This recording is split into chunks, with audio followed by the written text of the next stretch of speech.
Mundo.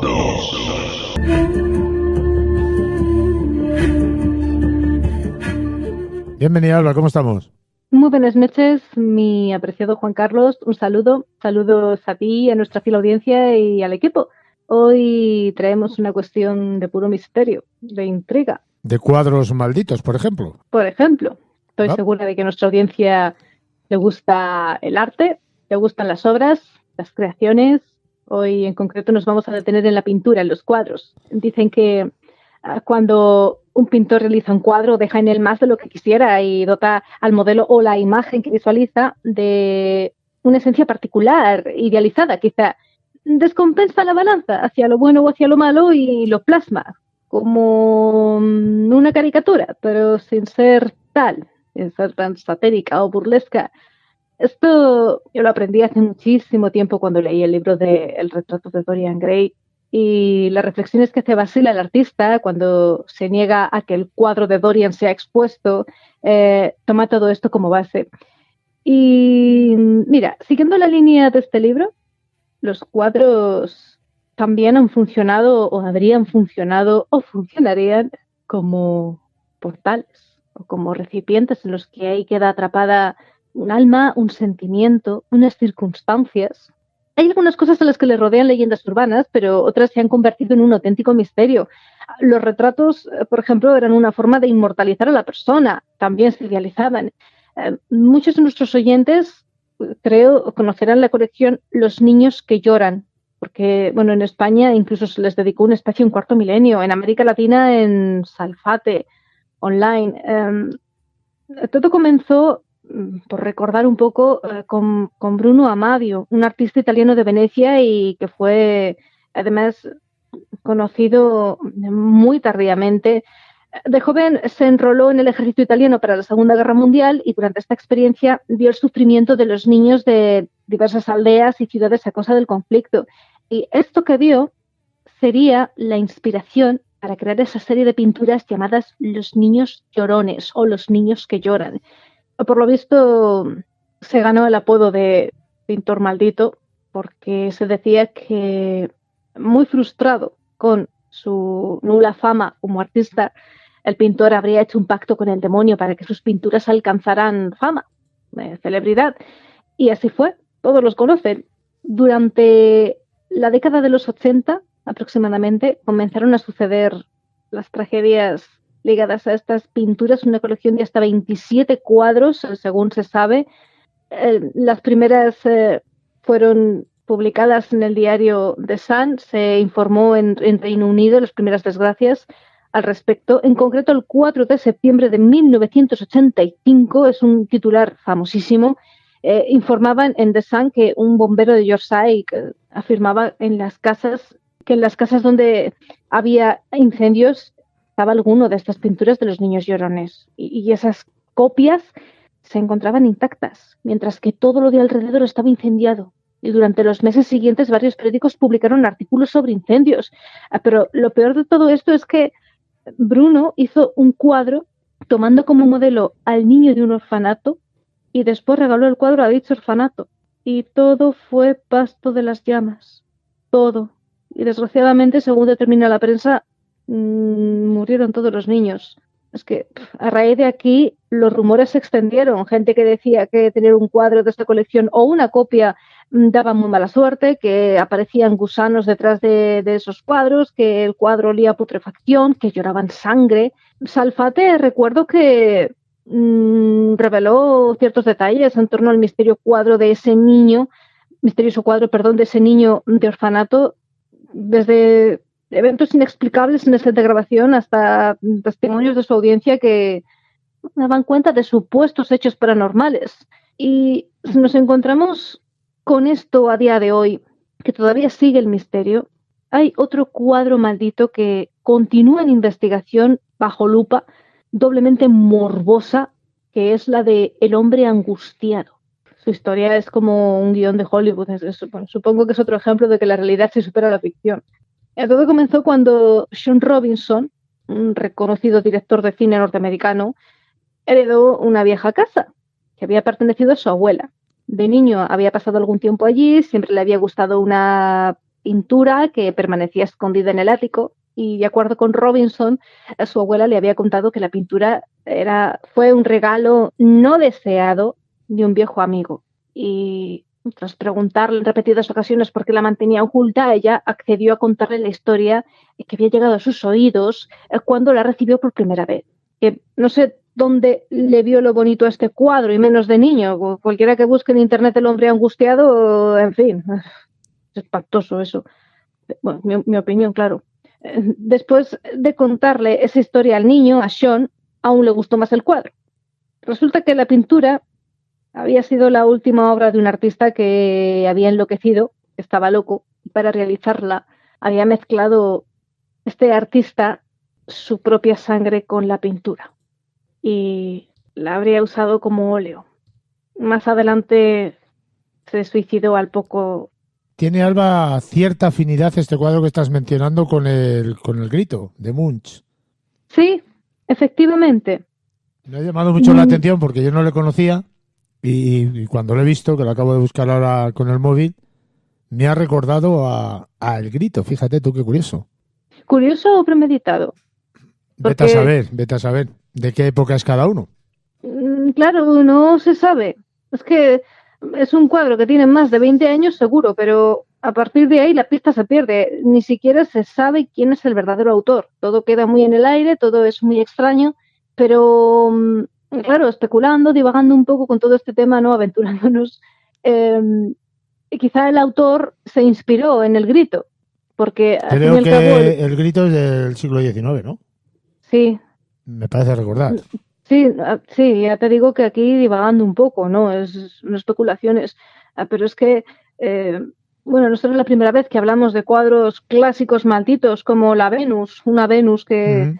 bueno, cualquiera que busque en internet puede sumergirse en la historia. Y en este cuadro de El hombre angustiado en concreto hay que sumarle que le acompaña un espectro, una entidad que en este caso habría estado muy vinculada a esa anciana y se lo contó a su nieto. Sean de niño, recordemos, iba a escondidas al sótano a ver la pintura, cada vez estaba más fascinado. Eh, Muchos expertos en parapsicología inciden en que nunca hay que hacer esto, ni mirar los cuadros fijamente con segundas intenciones, ni clavar la mirada en los rostros u ojos de las figuras pintadas, porque en el fondo es una manera de entablar contacto. Y bueno, tras la muerte de la anciana, Robinson cogió la pintura para su propio hogar. Se la llevó a su casa, donde vivía con su mujer, su familia, porque la consideraba una pieza de exhibición, un tesoro. Y fue cuando empezó su sufrimiento. Yo, yo que soy de las que piensan que sarna con gusto no pica. Que llevaba recibiendo advertencias desde niño y la anciana, por lo visto, le dio todo lujo de detalles. En fin, Sean se ha hecho famoso en internet gracias a los vídeos que hizo sobre esa pintura, porque capturaba halos de luz, figuras, apariciones. Bueno, podemos creer que al ser director de cine muchas cosas, o todas, estén trucadas. Pues no, por lo visto no. Numerosos usuarios lo habrían comprobado y se han llevado las manos a la cabeza. No se puede ser radical, lógicamente. Todo tipo de sospechas siempre han rodeado al cuadro y a su propietario, llegándose incluso a considerar que habría montado toda esta historia para asegurarse una jugosa venta o vender un futuro guión a alguna productora de cine. Pero en unas declaraciones de 2015, el propietario aseguró que el cuadro jamás va a salir a la venta y que si alguien encuentra ejemplares en eBay, como hubo en su momento, eran falsificaciones del original.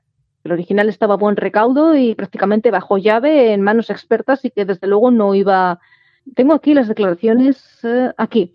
Puedo asegurar que la pintura encantada está bajo llave en un lugar seguro y no tengo ninguna intención de venderla. Sería algo peligroso y tampoco sería buena idea que alguien pusiera sus manos sobre ella porque es muy activa y siempre ocurren cosas extrañas a la gente que ha estado en la misma habitación o incluso en la misma estancia que cualquiera de las pinturas. Bueno, no voy a detenerme mucho aquí. Mira, todo comenzó con una sensación de inquietud, ¿de acuerdo? En la pareja, cuando se lo llevó a casa, una intriga que al matrimonio, bueno, le sorprendió mucho, pero lo descartaron como parte de un proceso de gestión. Bueno, desde niño llevas pensando en este cuadro, tu abuela te contó la historia, estuviste obsesionado, lo has contagiado a tu mujer, vale. Muchas veces hemos dicho aquí cuán poderosa es la mente, el efecto placebo, siempre buscamos una explicación desde la postura del escepticismo, pero eso no significa que nos pongamos límites. El misterio es algo que existe a día de hoy y siempre existirá, es parte de la vida. Que por cierto, hay otra versión de los hechos, que un día el sótano de la anciana se inundó, salvaguardaron las pertenencias, Sean se fijó en ese cuadro, después, siendo Sean adulto, su abuela le regaló el cuadro, bueno, lo dejo ahí entre paréntesis, creo que no es muy importante. Tiempo después, la pareja empezó a ver una silueta negra por la noche, una silueta que aparecía, desaparecía momentáneamente en varios lugares en la casa. Estas apariciones progresivamente fueron aumentando y poco tiempo después escucharon llantos y sonidos extraños provenientes del sótano. No, tú imagínate estar en tu casa, relajado del día, sentado en el sofá, has terminado de cenar, estás pensando en la nada y oír de pronto arañazos, quejidos, alaridos dentro de tu propio hogar. Es, vamos, una noche la esposa de Sean se fue a la cama temprano. Se dirigió al baño, se lavó los dientes, se puso el pijama, salió, su dormitorio estaba en penumbra, se tumbó en la cama, revisó el móvil. Bueno, pasado un tiempo, ella sintió algo a su lado y pensó, es Sean que también se ha metido a la cama conmigo. Se da la vuelta y se topa con una silueta, con algo negro, una sombra que estaba a su lado. La mujer chilló, muerta de miedo. Fue un grito tan desgarrador, tan de pánico, que su marido subió a ver qué pasaba, corriendo, se encontró a su mujer conmocionada por la experiencia y no estaba soñando, fue algo real, estaba despierta y bien despierta. Después de esta experiencia, la pintura regresó al sótano y los fenómenos se detuvieron casi de inmediato. Pero tenían un perrito que se negaba a entrar donde estuviese ese cuadro. Siempre, daba igual donde lo pusieran, el perro no quería estar cerca, ni mucho menos entrar a la habitación. Después de que los fenómenos aparentemente se detuvieran, Sean realizó un experimento. Sin decir ni media, volvió a subir el cuadro dentro de casa. Y pocos días después, uno de los hijos de Sean bajaba las escaleras y de repente tropezó y cayó. Cayó en los últimos 4 o 5 escalones. Sean corrió a ayudarlo, el niño estaba bien, pero impresionado por lo sucedido. De hecho, se veía molesto, se le veía enfadado. Y le dijo a su padre, con algunas reservas al principio, lógicamente, que él estaba bajando por las escaleras cuando sintió una presión en la espalda que lo empujó hacia adelante. En un intento de detener la caída, estos segundos clave, notó que la fuerza le estaba empujando todavía con más fuerza. Y después de este accidente, Sean decidió definitivamente guardar la pintura en el sótano y a raíz de ahí acabó la actividad paranormal en la casa. Disgustarle no le disgustaba, no demasiado al menos. A ver, estoy pensando mientras cuento la historia, es que yo ni loca tendría esto en casa, ¿eh? Me encantan las pelis de suspense, pero ya, así, en formato peli, bien lejos. Se puede parar en pausa. Pero es que Sean es un aficionado a los temas sobrenaturales, así que fue más allá y decidió sacar la pintura de su casa y visitar con ella, dejarla en unos días, incluso si daba la ocasión, a algunos sitios famosos por sus eventos paranormales. Esto es como echar gasolina al fuego. Hay un relato de Paranormal o Mystery Paranormal, un famoso grupo de investigación de estos asuntos, que explica que se realizó incluso una visita con ese cuadro al castillo de Chillingham, en Reino Unido, el 18 de mayo de 2013, un castillo famosísimo por sus fantasmas, las apariciones de cuerpos que se encontraron por las habitaciones, los muros. Se dice que el castillo es perseguido por un ex torturador que se queda en la cámara de tortura, y hay una dama de blanco, Lady Mary Berkeley, y un niño azul o niño radiante o niño del halo azul en la conocida habitación rosa. Por supuesto, pues tiene como destello un halo azul de luces. Los misterios del castillo fueron investigados por Ghost Hunters International en televisión y radio, en otros programas, y sí, es un castillo que se ha declarado como embrujado. El caso es que durante la visita de Sean, mientras los huéspedes estaban reunidos, cuentan que el aire se volvió helado de repente y apareció una figura negra en mitad de la sala, que la madera parecía dar golpes y que de pronto un armario se volcó sin que nadie lo tocara. De acuerdo con los investigadores, la razón de este desorden habría sido la molestia de cualquiera de los fantasmas del castillo por la visita de un huésped indeseado, que era ese cuadro. Dicen que los fantasmas son muy territoriales, tanto contra ellos mismos como con seres humanos. Así que esa pintura durante un tiempo estuvo en manos de Robinson, pero bueno, hay un periodo en el que se dio por perdida, no se supo nada. Ya en torno al 2018, de la nada, cierto canal de YouTube comenzó a emitir sesiones de espiritismo e investigación de un grupo de estudios paranormales, un grupo conocido como Team Spirit, y ahí Sean se mantiene en un segundo plano, incluso de cara a la prensa y terceros. Se conocen, está en algunas sesiones, pero lo dicho, en segundo plano. Gracias a los vídeos hemos podido saber que esta pintura se encuentra en el sótano de una casa al norte de Inglaterra, en la localidad de Cockermouth. El cuadro sigue en investigación y lo que les quedó claro a todos es que, bueno, los profesionales de parapsicología, es que el lienzo tiene una energía adherida a él que no es nada positiva y que ataca a todo aquel que se le acerca. O sea, un cuadro tenemos aquí de hace más de 20 años, realizado por un pintor que mezcló su sangre con los pigmentos para suicidarse poco después de acabarlo. Y los ojos, quien quiera que lo busque en internet, se ve queriendo salir de sus órbitas, la boca desencajada, sería un grito desesperado de una persona que sabía que daba sus últimos, no sé, coletazos, sus últimas pinceladas en la vida y que, desde luego, deja su angustia reflejada en su última obra. Es perturbador, es que ni siquiera tiene rasgos faciales prácticamente, tiene 3 agujeros ahí, ojos, boca, supuestamente, sin cabello, sin ropa, es como un cadáver quemándose en el infierno, como un cadáver que le queda un último latido de vida, que siente en cada centímetro de su piel el fuego eterno, la mano de Satán, y a la vez se contempla y parece que el grito que está soltando comienza con un silencio, le siguen esos gruñidos y después alaridos desgarradores. Yo es lo primero que siento al contemplar esa pintura, Juan Carlos. No sé tu opinión de todo este tema, pero terrorífico. Yo pienso, Alba, que muchas de estas cosas macabras que se lucubran a través de la historia en determinadas circunstancias, como los cuadros que estamos hablando, también tienen una grandísima parte de leyenda inventada. Yo creo que magnifican de algún modo cualquier circunstancia anómala, entre comillas, que se pudiera entender de algo que ha podido suceder. Y si luego encima ven una especie de reconocimiento a nivel social por parte de ellos, lo magnifican de algún modo, Alba. No sé lo que piensas tú. Sí, yo también estoy de tu misma opinión, pero bueno, voy a ser un poco rarita esta noche, voy a darle otro enfoque. Y se me ocurre que quizá pueda haber, por mantener un poco el halo de misterio, algo de realidad, ya no en estos cuadros en concreto, sino en algunos, porque me recuerda mucho a las similitudes que pueden alcanzar para con las fotografías. Había una leyenda, dicen que es que las fotografías roban el alma, y ahora con la época digital, bueno, pues antaño es totalmente sí. distinto. Antaño cuando empezaron decían que te robaban el alma, claro. Sí, porque había rituales, conjuros, maldiciones que se realizaban a través de los negativos de las fotos. Y también hacían fotografías a gente fallecida, por tema cultural, costumbres y todo eso. Era muy caro hacer fotografías, se tardaba mucho, capturaban cosas increíbles. También existía un Photoshop más arcaico, más humilde, pero desde luego hay fotografías antiguas que están trucadas.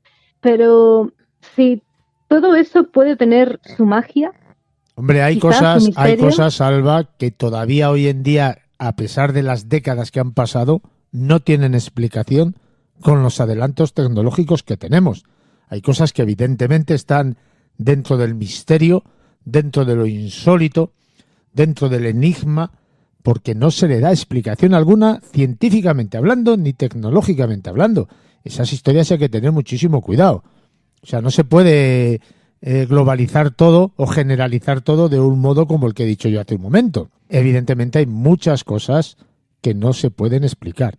Lo que pasa que hay muchas otras cosas que tienen una cierta explicación y se mantiene al margen de ese razonamiento para intentar magnificarlo desde el punto de vista esotérico o de lo insólito o de lo anómalo con alguna intención determinada por parte de los protagonistas, de esa circunstancia, de esa pintura, de esa fotografía, de esa grabación. No sé si me estoy explicando, Alba.